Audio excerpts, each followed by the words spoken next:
I'd like to tell you a story of the artist and the apprentice.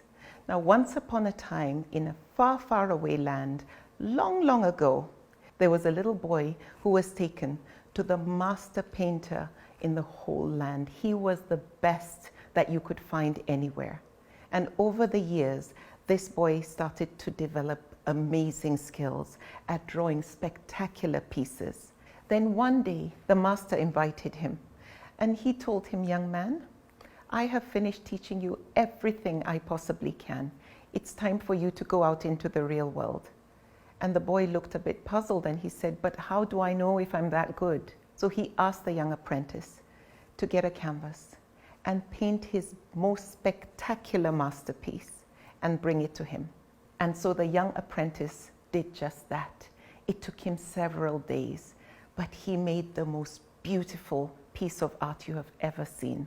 And he brought it to his master. The master asked him to get an easel and take his canvas to the marketplace. However, he should take a paintbrush and black paint, as well as a cardboard where he would write certain key instructions. So the boy took it to the entrance of the marketplace. He set up the easel, put the beautiful masterpiece up on display for everyone to see, and then set the paint and paintbrush next to it. And then he created this message. He was told by his master to write down, "If you see anything wrong, or if you dislike any part of this work of art, put a black dot on it." At the end of the day, the young apprentice went back to the marketplace, and to his shock and dismay, the entire piece was covered in black. He was demoralized. He was dismayed. He was so deflated. So he took the piece back to the master and was actually in tears. He said, "They hate my work. I'm not that good." He told him to calm down and gave him the same set of instructions again to go and paint another spectacular piece. After a few days, reluctantly, the young apprentice did just that. And when he brought it back, it was just as beautiful as the first piece. So he took it once again to the marketplace as he was instructed to do. However, this time around, he was told to take white paint and a paintbrush, and what he was to write on the note was, "If you like any part of this painting, put a white dot on it."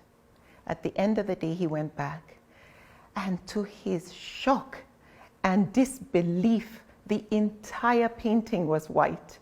He was so excited. However, he was a bit puzzled. So he took it back to the master painter, and he said, "I don't understand. Some really like it and some really hate it." He then asked him to do one more assignment. He said, "Go once more and paint another beautiful masterpiece just like the other two." And the boy did. When he brought it back, he now asked him to get a blank canvas and a second easel. He told him to take it to the entrance of the marketplace and take a paintbrush as well as the whole mix of paints that were used to create that piece. And the young apprentice did just that. This time around, the instruction was, "If you don't like any part of this work of art, please create your own on the blank canvas." And at the end of the day, the young apprentice came back. And he was quite surprised because his masterpiece was intact and the canvas he brought was totally blank, just the way he left it.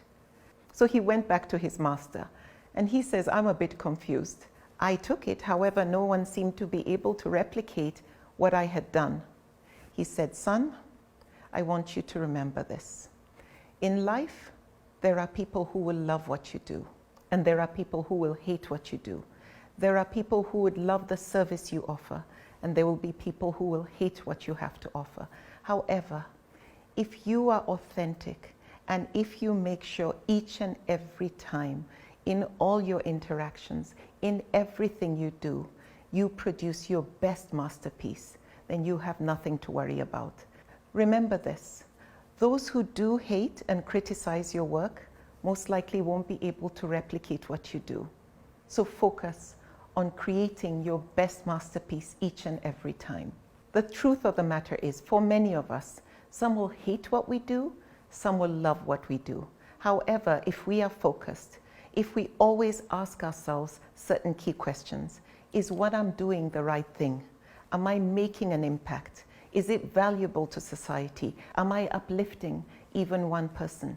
Is my intention authentic? Am I passionate about what I'm doing? And am I growing? You see, the world we live in today requires more from us than what we studied. Sometimes our paper qualifications don't actually matter.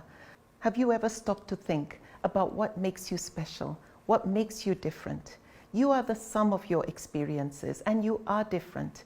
And our gifts may seem the same as others. However, we all have that extra something, that extra ability to be the master of that particular thing. So be proficient. That is what makes you special, and that is what makes you go far. Now, parts of the requirement of our faith is the pursuit of personal mastery and professional excellence. The Prophet ﷺ said, whatever a Muslim does, he should do it with itqan, with excellence, with ihsan, with perfection, and with a level of goodness as well. Live your life with purpose and with the spiritual mission to do it with ihsan, with excellence, and with itqan. Practice your profession or anything you are doing the way you would your prayer. Do it with the kind of meticulousness that an act done to please Allah deserves. If you are going to get a reward for it, do it in a way that is most benefiting of any servant of Allah. Do it knowing that you are representing Allah as His Khalifa, as His representative. Be the best agent of Allah.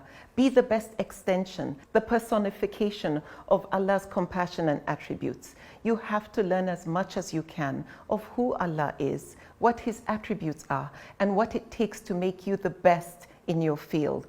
This requires you to grow. Why? Because that is when you are able to be the most useful.